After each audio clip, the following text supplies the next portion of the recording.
Jeg har sat mig for at leve efter min hormoncyklus i 30 dage. Der er sådan en trend, der hedder cycle syncing, hvor folk, der menstruerer, ligesom lever efter de her 4 faser, man går igennem under en hel cyklus. Jeg har altid bare troet, at en cyklus, det var menstruation, fucking nederen, PMS, endnu mere nederen. Men det ser ud til, at der måske også er nogle fordele ved det at leve lidt efter det, så det kan blive lidt nemmere. Lige om lidt, så skal jeg mødes med en ekspert på området, Ida Axholm, så skal hun hjælpe mig til, hvordan jeg kommer i gang med det hele. Også for at teste af, at det her er noget bullshit, eller virker det rent faktisk for os begge to. Er der en af jer, der lige kan sige sådan, at lave klap? Ja. Jeg skal jo i gang. Så hvordan skal man begynde på det her? Din cyklus går fra første menstruationsdag til ny første menstruationsdag. En menstruationscyklus består jo af 4 faser. Den første fase er menstruationen, kan man også kalde for den indre vinter. Det er sådan lidt sådan, man har det sindsmæssigt, lidt sådan vinterhygge, trække sig lidt tilbage. Efter det kommer det, der i biologisprog hedder den follikulære fase, og det bliver også kaldt for det indre forår. Her spirer østrogenhormonet. Det er sådan ret queen-agtigt lækkert hormon, hvor man har det ret fedt. Så kommer den indre sommer, som er selve ægløsningen, som er her, hvor sådan energi og hvor ekstroverte vi er, sådan noget, det piker. Altså helt biologisk set, så lever sådan et æg kun i 12-24 timer. Så det der sommervindue, hvor man bare har det super lækkert, det er sådan en ret kort fase i cyklus. Og efter ægløsningen, så kommer det indre efterår, som også hedder den luteale fase, og som er en ret lang fase i cyklus, og som er lidt mere tilbagetrukket. Og den sidste del af det indre efterår, det er det, vi kender som PMS. Det kender jeg. Jeg kender. Ja. Jubi! Jeg har simpelthen fået min menstruation, så nu starter hele det her projekt. Og ja, jeg har grædt. Så nu giver det jo mening, kan man sige. Ja, glæder mig til at komme i gang. Jeg vil jo godt give mig selv nogle udfordringer, som måske passer ind til de her 4 faser. Altså en stor del af det er jo fordi, at jeg vil jo godt se, om jeg kan bruge det sådan lidt strategisk. Ja. Møder med chefer, sådan nogle ting. Dates, sådan nogle ting. Jeg tænkte, om du kunne finde 4 udfordringer til mig, hvor jeg kunne se, om okay, det her jeg skal gøre, de her ting fremover. Det kan vi sagtens finde ud af. Jeg tænker lidt sådan med vinteren, der kunne det måske være en udfordring for dig at prøve at blive hjemme. Okay. Det er ikke fordi, det behøver at være helt alene, men der skal i hvert fald ikke være noget, hvor du føler dig tvunget til at gøre noget, din energi så ikke ligesom passer til på dagen. Så rydde kalenderen. Udover de ting, jeg har lyst til. Hvis jeg nu har lyst, for jeg tror, der kommer noget julefrokost-ting. Hvis jeg har lyst til det, så er det vel, eller sådan, så behøver man vel ikke, eller hvad? Det hele handler bare om den her bevidsthed. Altså, hvis jeg vidste, jeg skulle til julefrokost, og jeg bare var på dag 2 i min cyklus med kamphamrende menstruationssmerter og var træt, så ville jeg nok sætte forventninger ned til, det her bliver nok ikke til 5 om morgenen for mig. Nej, det vil jeg tage som en udfordring. Vent lidt. Så er det blevet vinter, både ude i verden og inde i mig. Jeg havde en julefrokost i fredags med nogle af mine veninder fra studiet. Jeg kunne bare mærke, at jeg virkelig ikke havde energien og overskuddet, men jeg har bare sådan så meget FOMO over ikke at tage ud. Og så får jeg så min menstruation på aftenen, mens vi sidder der. Og det var bare som om, det var et tegn for min krop, som var sådan, Sofie, vi tager hjem nu. Så da jeg vågnede op, så tog jeg til Hornbæk, tog min bog med. Og hvor rart heroppe. Hvor har jeg det synes bare roligt, ro i min krop. Det her var det rigtige i dag.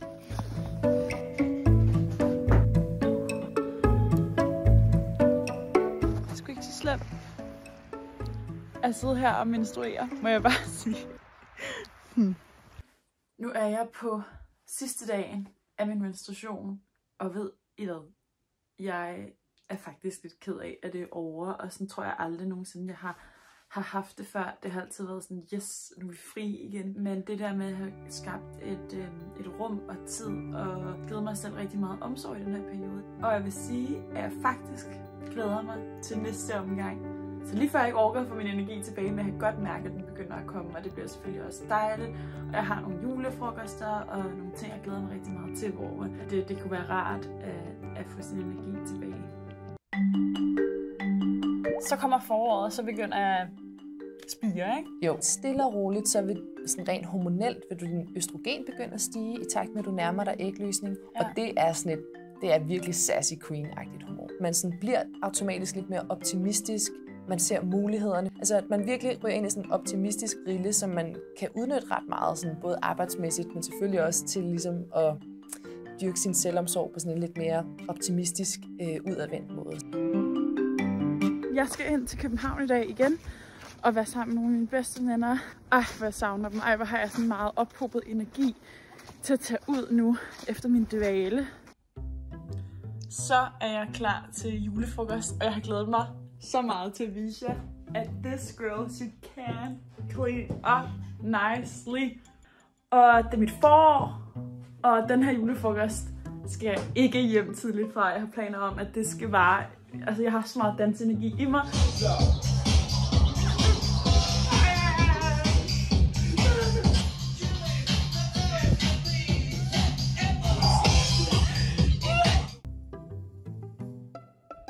Jeg er fandme gang i den, må jeg sige. I går havde jeg afstillingsmiddag med drengene på vores program. 17% i hjertebrister. Men det var rigtig, rigtig hyggeligt. Vi stod og spiste, og så fik de fandme også lukket mig med i parken.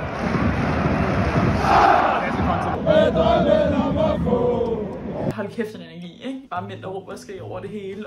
Men jeg skal ud nu med 2 af mine veninder og drikke en øl. Det er en update herfra.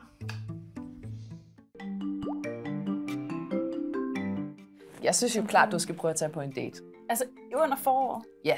Biologisk set bliver du lidt mere smuk. Altså, dit ansigt bliver mere symmetrisk. Ens pupiller bliver lidt større, som det ser ud som om, man har lidt større øjne. Og, sådan. Okay. Og du vil få mere sådan selvtillid i virkeligheden. Jo tættere du kommer på din ægløsning, jo mere forskning. Nu skriver jeg sgu bare. Jeg vil gøre det. Jeg vil prøve at arrangere en date. Og jeg håber, jeg får den der selvtillid til bare at skrive til en eller anden. Fedt. Ja. Jamen, jeg er kommet i mit forår, og kan virkelig mærke min energi komme tilbage, og jeg skal bruge den på noget, som jeg rigtig gerne vil, men som jeg normalt synes er virkelig, virkelig svært, og det er at få arrangeret en date. Ja, det har jeg ikke gjort i et par år. Men nu bruger jeg forårsenergien til at få arrangeret en date, også fordi jeg har fået en ret cute besked, som jeg synes, der er en god effort i. Så det er meget dejligt, fordi jeg har ikke så mange andre. Det er lidt det, vi må gøre. Vi gør det her, ikke? Så jeg tænker, jeg slider tilbage nu. Hvad vil du skrive? Det aner jeg ikke. Kæft, mand. Hvad skal du på torsdag? Fordi vi skal have det torsdag aften jo. Det er kun der, det fungerer i forhold til mit forår. Det forstår han, tænker jeg. Okay, jamen, den sådan her. Wish me luck. Så er det endelig sommer, ikke? Nu er det den fedeste tid, vi har 2 dage. Hvad skal jeg gøre? Altså her, der får du faktisk hormonelt et lille skud af sådan det almindelige cis-mandehormon. Altså det, der hedder testosteron. Du bliver mere risikovillig. Du bliver meget mere sådan, jeg skulle da meget fed-agtig. Det kan man godt genkende fra nogle cis-mænd, ikke? At den der energi er sådan lidt. Man er bare sådan helt overskudsagtig og udadvendt. Hvordan ved jeg, at jeg er der?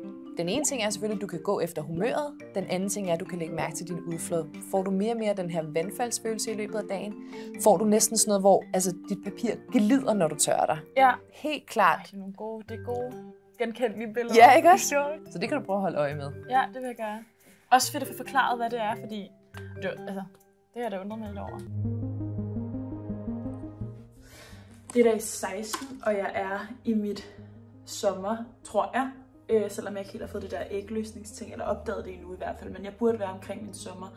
Det var jo egentlig meningen, at jeg skulle have været på date i mit forår. Og altså, selvom man selv kan bruge at indrette sig efter sin hormoncyklus, så kan man altså ikke kræve andre gøre det. Så daten kunne blive i dag. Det her er en meget, meget shaky konstruktion, jeg har lavet.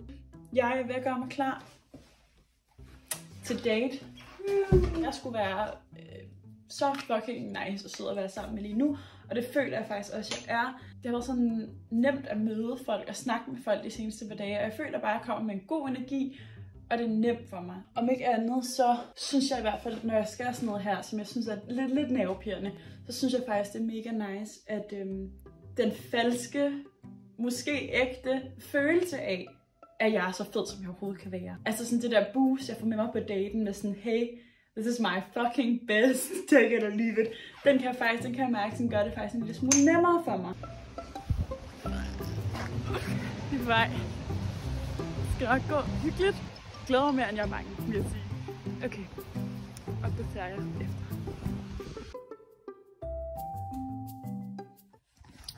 Goddag! Så er jeg tilbage for date. Det var simpelthen bare skide hyggeligt. Han var virkelig sød. Til dem, der skulle være bekymret for at tage på date, det kan I roligt gøre. Det er simpelthen så hyggeligt. Jeg føler selv, at jeg har præsteret mit absolut bedste. Så ja, jeg købte en lille kebabmenu på vejen hjem.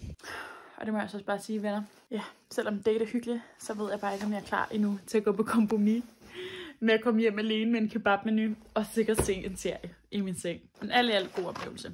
Jeg er en lille smule fuld. Det kan også være, at du kan bruge den her indre sommerenergi og det her testosteron til faktisk at begive dig ud i noget, du ikke har prøvet før. Det er den her fase virkelig, virkelig god til at prøve at udforske. Ja. Og det synes jeg kunne være en ret god udfordring til dig i den her fase, at du ligesom skulle prøve at udnytte den her fede energi, der er til lige netop det. Ja, okay. Ja, men altså velkommen til træningsområdet her under Bispebuen. Jeg skulle prøve noget nyt. Og det er i hvert fald nye sager for mig at skulle træne. Jeg tror ikke rigtig, jeg har fået det gjort ordentligt i sådan her 8 år. Og til at hjælpe mig, har jeg fået min gode og mest træningsagtige ven, Zach, til at stå på træning i dag. Jeg skulle være lige nu med sådan, min hormonelle sådan mest optursagtige energi. Ja. Så det kan vi bruge. Hey, okay, let's go. Jeg træner. Vi starter med sådan at...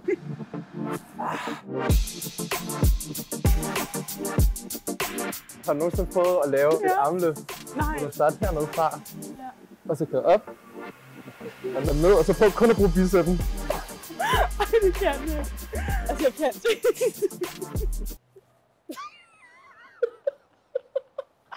Vi vil starte med noget nemmere. Jeg har faktisk taget sådan en sele med, vi kan hænge op. 72 kilo i min arme. Ja, men jeg bare...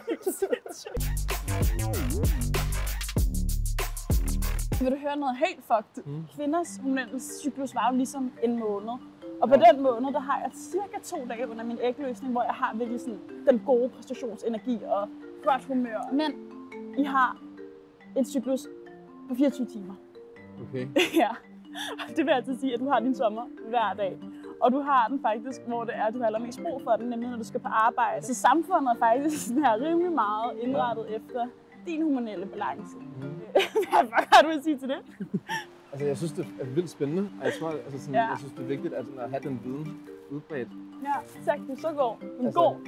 Så er du en god mand. Tusind tak. Skal jeg snart lave noget andet? Ja, det må den nok.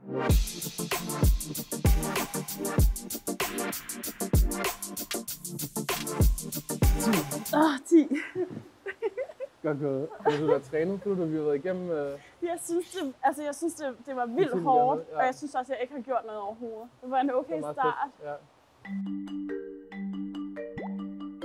Okay, så når vi til det lange, triste efterår. Det er slet ikke så trist, som det alligevel lige har fået ryget for. Ja. Jeg synes jo nok klart, at efteråret er den sværeste tid. Altså det er faktisk den aller sidste del af efterår. Det er jo det, der også hedder PMS-fasen, ikke? Og der bliver man typisk enten virkelig irritabel og vred, eller også bliver man meget ked af det. Der er sådan 2 hovedcyklushormoner, man er mest påvirkelig af i virkeligheden. Ja. Så hvis man er sad girl, så er det fordi østrogen påvirker ens hjerne rigtig meget. Ja, og jeg er sad girl. Du er sad girl. Men det vil være meget almindeligt at være meget grødlabil, men også næsten helt sådan en, jeg er alene i verden-agtig tristhedsfølelse. Ja, hvis man bliver mere sådan påvirket af progesteronhormonet, så bliver man vred. Ja. Hjernen får også hjælp til ligesom faktisk, at man får sådan en naturlig ro over sig. Så før har du måske været meget ude og præstere, og nu får du ligesom sådan en naturlig lyst til at trække sig lidt tilbage, men egentlig også sådan en lidt mere rolig energi egentlig. Det er tydeligt at mærke, jeg har ikke så meget, jeg føler, at mit overskud er væk. Bare sådan her forsvundet. Sådan noget med at aflevere en bog på biblioteket, hente en pakke. Vitterligt de 2 eneste ting, jeg skulle i går, og jeg har ikke gjort nogen af dem.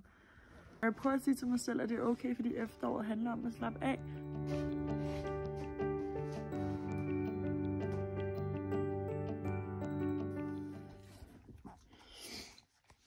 Efteråret er lige i den grad faldet sammen med julehygge med familien. Jeg er bare irritabel.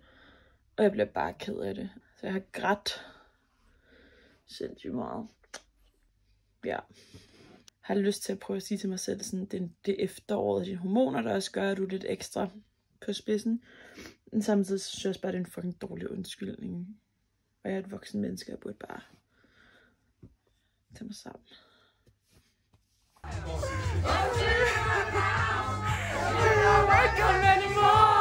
går var jeg virkelig i bund på energi. Og jeg ville have aflyst, hvis det ikke var fordi, det var en fødselsdag. Men jeg sagde bare til mig selv, du behøver ikke at være så meget. Du kan bare komme, og så må du hygge og sige tillykke, og så må du gerne tage hjælp. Du behøver ikke blive det så længe. Den tanke gav mig mere energi, da jeg så kom derhen, fordi jeg bare havde sat kravene ned til mig selv. Så jeg faktisk endte med at blive der til den som en af de aller sidste. Så i aften vil jeg lægge lidt samme strategi. Nå, men vi ses.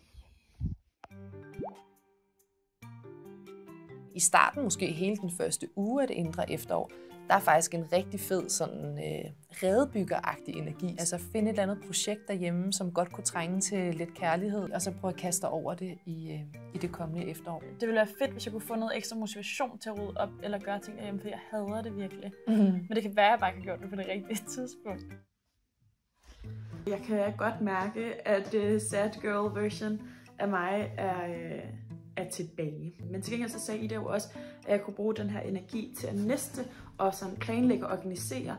Og det fantastiske er, at jeg jo faktisk står midt i en flytning, som man måske lidt kan fornemme. Og så for at gøre det en lille smule hyggeligt, og måske løfte humøret bare en lille smule, så har jeg inviteret min gode veninde Bella med, som plejer at være en stjerne til det. Hey, hej! Ser du så fint ud? Jamen, vi skal jo på tv. Jeg ligner lort. Ja, jeg skifter til den her lort. Det driver ud af mig. Jeg er seriøst ramt. Jeg er ramt. Det er godt, vi er i gang med at filme. Man bliver jo nogle gange lidt liderlig, når man har menstruation, ikke? Og jeg er i gang med at læse en fantasybog om drager og sex og død og ødelæggelse. Og jeg ender med og onanere til bogen. I shit you not. Jeg synes, det lyder lidt lækkert. Jeg har aldrig gjort det før. Shit. Har du aldrig været ned til drager før? Det forstår jeg. Til bøger? Fantasy. Hun har kamp meget menstruation, så det skal man lige have i mente, når man ser os to arbejde sammen i dag. Så hun har ikke meget energi, men hun gør sit bedste. Lad os komme i gang. Let's go! Lad os komme i gang. Yes! Var det alt I nu havde drømt om, det skulle være?